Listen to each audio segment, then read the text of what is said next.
অবশেষে হসপিটালে আসল অপরাধীর নাম বলে দিল গণেশ গাঙ্গুলি। সম্পূর্ণ জানতে ভিডিওটিতে একটি লাইক করে দেখতে থাকো। গল্পের শুরুতেই দেখা যায় মেহেক চলে এসেছে ঠাম্মির কাছে। ঠাম্মি তখন বলে, মেহেক, এত কিছু নিয়ে ভাবিস না, সব ঠিক হয়ে যাবে। আমি শুনলাম তুই নাকি কৃপানকে বিয়ে করতে রাজি হয়ে গেছিস। এই ভুল তুই করিস না, কৃপান কখনোই তোকে ভালো রাখতে পারবে না মেহেক। মেহেক তখন বলে, কি করব বলো ঠাম্মি, এছাড়া আমার কাছে কি আর কোনো উপায় আছে? আমি যে সবটা বলে দিয়েছি বাপাকে, আমি এই বিয়েটা করব। ঠাম্মি তখন বলে, এই বিয়েটা করলে তুই তো নিজের সর্বনাশ নিজেই করবি, বোঝার চেষ্টা কর। কিন্তু মেহেক তখন বলে, আমি সবটাই বুঝতে পারছি ঠাম্মি, কিন্তু আমার কিছু করার নেই, বিশ্বাস করো। যা হবার তা তো হয়েই গেছে, এখন আমি আর কিছু ভাবতে পারছি না। এর মধ্যেই ঠাম্মি তখন বলে, তুই এরকম বললে কি করে হবে? গীতা তোকে বাঁচাবে, ও এই লড়াইটা করবে, দেখিস। ও তোকে কিছুতেই এইরকমভাবে কৃপানকে বিয়ে করতে দেবে না। মেহেক তখন বলে, আমি জানি না কি হতে চলেছে, তবে আমি শুধু এটুকু জানি, কৃপানকে বিয়ে আমাকে করতেই হবে। এর মধ্যেই ফোন করেছে অঙ্কিত আর বলে, মেহেক, আমি এসব কি শুনছি? তুমি নাকি কৃপানকে বিয়ে করতে রাজি হয়ে গেছো। তুমি কি আমাকে একটুও ভালোবাসো না? মেহেক, চুপ করে আছো কেন? মেহেক তখন বলে, আমি তোমাকে খুব ভালোবাসি অঙ্কিত, তুমি কেন বুঝতে পারছো না যে আমি তোমাকে খুবই ভালোবাসি? কিন্তু এই বিয়েটা আমার পক্ষে করা সম্ভব নয়। আমি কৃপানকে বিয়ে করতে রাজি হয়েছি। অঙ্কিত তখন বলে, তুমি এরকমটা করতে পারো না, কিছুতেই পারো না। কেন তুমি আমার সাথে এরকম করছো? আমি যে তোমাকে অনেক ভালোবাসি, আমাকে তুমি এরকমভাবে ঠকিও না। মেহেক বলে, পরজন্ম বলেও যদি কিছু থাকে, আমি তোমাকে সেখানে বিয়ে করে সুখে শান্তিতে সংসার করব, কিন্তু এ জন্মে আর তোমায় বিয়ে করার স্বপ্নটা পূরণ হবে না অঙ্কিত, আমায় ক্ষমা করে দাও। অঙ্কিত বুঝে উঠতে পারছে না হলোটা কি, কৃপানকে কেন বিয়ে করতে চাইছে মেহেক। মেহেক তখন বলে, আসলে আমার হাতে যদি অন্য কোনো রাস্তা থাকতো তবুও আমি দেখতাম, কিন্তু সত্যি বলতে আমার হাতে আর কোনো অপশান নেই, তাই আমি চাইলেও আর কিছু করে উঠতে পারবো না। এই বলেই ফোনটা কেটে দেয়। খুব খারাপ লাগে অঙ্কিতের। তার মধ্যেই বড়বাবু পৌঁছে গেছে হসপিটালে, সাথে রয়েছে গীতা আর পদ্ম। বড়বাবু গণেশ গাঙ্গুলিকে বারবার করে একটা প্রশ্নই জিজ্ঞেস করে, বলুন গণেশ গাঙ্গুলি, চুপ করে থাকবে না? আপনি যদি চুপ করে থাকেন তাহলে অনেক সত্যি আর জানা হবে না। বলুন, আপনাকে বলতে হবে সেদিন কারা কারা আপনার এই অ্যাক্সিডেন্টটা করিয়েছে, কারা আপনাকে সেদিন গলাতে বেল্ট পরিয়েছিল। বলুন, চুপ করে থাকবেন না। এরপরেই পদ্ম বলে, বড়বাবু, আমি বলছিলাম কি, জেঠুর হয়তো অনেক কষ্ট হচ্ছে, তুমি এরকমভাবে জিজ্ঞেস করো না। কিন্তু বড়বাবু বলে, এটা আমার ডিউটি পদ্ম, আর এই ডিউটিটা আমাকে করতেই হবে। বড়বাবু বারবার করে একই কথা গণেশ গাঙ্গুলিকে জিজ্ঞেস করে।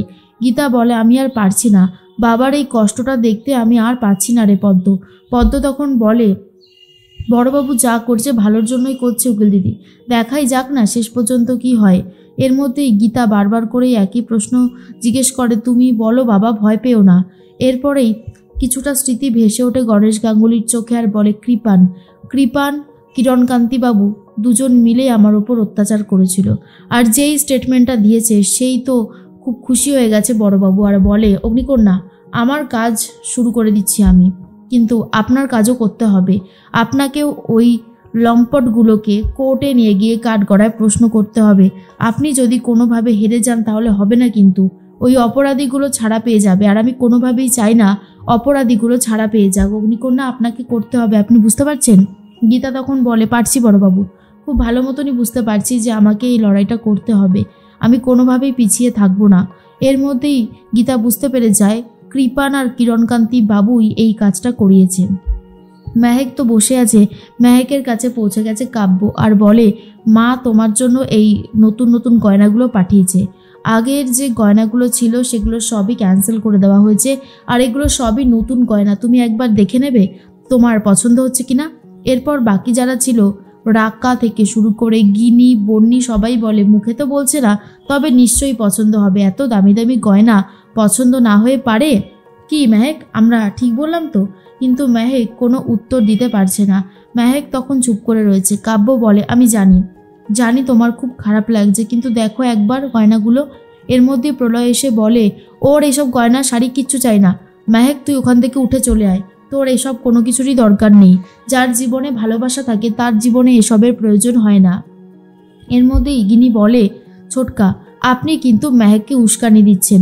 আপনি হয়তো জানেন না মেহেক নিজে থেকেই এই বিয়েটা করতে চেয়েছে। ছোটকা তখন বলে, মেহেক এসব আমি কি শুনছি? মেহেক তখন বলে, হ্যাঁ ছোটকা, আমার হাতে আর কোনো উপায় ছিল না, তাই পাপাকে বাঁচাতে এই বিয়ের সিদ্ধান্ত আমারই, আমি এই বিয়েটা করছি। এরপরে প্রলয় বলে, কি করে তুই এই বিয়েটা করতে পারিস? তোর চোখের জল তো তাহলে আজকে থেকেই পড়া শুরু হয়ে গেল মেহেক, কি করে থাকবি তুই? ওই লম্পটটার সাথে থাকা যায় না। কাব্য বলে, আমি জানি আপনি ঠিক কথাই বলছেন, আমিও একজনকে ভালোবাসতাম কেন বলছি, এখনও ভালোবাসি। সেই জন্য অনেক জায়গা থেকে সম্বন্ধ আসা সত্ত্বেও আমি বিয়ের পিঁড়িতে বসতে পারিনি, কারণ আমি স্বস্তিককে এতটাই ভালোবাসি। আমি মেহেকের অবস্থাটাও বুঝতে পারছি। তখনই বন্নি বলে, তুমি পাত্রপক্ষ হয়ে এই কথাগুলো বলছো কি করে কাব্য? কাব্য তখন বলে, কিছু করার নেই, যেটা সত্যি সেটা বলতে হবে, সেই বলার মতন সাহসটা থাকতে হয়। আর আমার মনে হয় না ছোটকা কোনো অন্যায় কথা বলেছে আর মেহেক কোনো অন্যায় কাজ করেছে। যা করছে সেগুলোর মধ্যে কোনো অন্যায় অন্তত আমি দেখতে পাচ্ছি না। মেহেক, আমি তোমার পাশে আছি। কি করব বলো? আমারও কোনো ক্ষমতা নেই যে তোমাকে বাঁচাবো। আমার যদি কোনো ক্ষমতা থাকতো তাহলে আমি তোমাকে অবশ্যই বাঁচাতাম। এরপরেই মেহেক মনে মনে ভাবে, যখন আমি কৃপানকে বিয়ে করব বলেই দিয়েছি, তখন আর কিসের দোটানা। মেহেক ইচ্ছে করে সমস্ত গয়নাগুলো গায়ে পড়ে আর বলে, হ্যাঁ হ্যাঁ, আমার সব পছন্দ হয়েছে, আমার সবটা এত ভালো পছন্দ হয়েছে, তুমি তোমার মাকে গিয়ে বলো এই সমস্ত গয়না আমার দারুণ পছন্দ হয়েছে। কাবিয়া বুঝতে পারে যে মেহেক এই সব কিছুই অভিমান থেকে বলেছে। মেহেক অভিমান করেছে আর অভিমান করাটাই স্বাভাবিক একটা ব্যাপার। তার মধ্যেই ছোটকা বলে, আশা করছি মেহেক তোর ভবিষ্যৎ জীবনটা অনেক ভালো হবে, কিন্তু কৃপানের মতো একটা লম্পটকে বিয়ে করলে সেটা কোনোদিনও সম্ভব নয়। এর মধ্যেই রাকা বলে, এই শোনো, তোমাকে আর উস্কানি দিতে হবে না, দয়া করে তুমি চুপ করো। রাকা বলে, কাভিয়া, আমি তোমার মাকে ফোন করে বলে দেব যে খুব পছন্দ হয়েছে মেহেকের এই গয়নাগুলো। কাভিয়া বলে, ঠিক আছে, আপনারা বলে দেবেন, আমি বরং আসছি, এই বলেই চলে যায়। তখনই গিনি বলে, শোনো মেহেক, ওরকম নাকে কান্না কেঁদে না কোনো লাভ হবে না, যেটা সত্যি সেটাই হচ্ছে। তোমার আর এই বাড়িতে থাকা হবে না, তুমি বিয়ে করবে আর কৃপানকেই বিয়ে করবে, কথাটা ভালো করে মাথায় রেখে দিও। এর মধ্যেই বাবু সোনার আইবুড়ো ভাত হবে সেটা নিয়ে কথা বলতে শুরু করে গীতা, আর ফোন করেছে কৃপানকে আর বলে, শোন বাবু সোনা, তোর বিয়ে আমি হতে দেব না, কিছুতেই না, দেখ তোর কি অবস্থা করি। বাবু সোনা বলে, গীতা তুমি কিন্তু এবারে আর কোনোভাবেই ভাঙচি দেবে না। গীতা বলে, ভাঙচি দেব না মানে? তোকে আমি আইবুড়ো ভাত খাওয়াবো, আর তোকে ওই গলায় বেল্ট পরিয়ে কি করে আইবুড়ো ভাত খাওয়াতে হয় সেটা আমি খুব ভালো মতন জানি। মেহেককে বিয়ে করার স্বপ্ন দেখছিস তাই না? তোকে আমি কিছুতেই মেহেককে বিয়ে করতে দেব না। তুই আর তোর বাবা আমার বাবার যে অবস্থা করেছিলিস সেই রকম অবস্থায় আমি তোদের দুজনের সাথে করতে চলেছি। কি ভেবেছিস পার পেয়ে যাবি অপরাধ করে?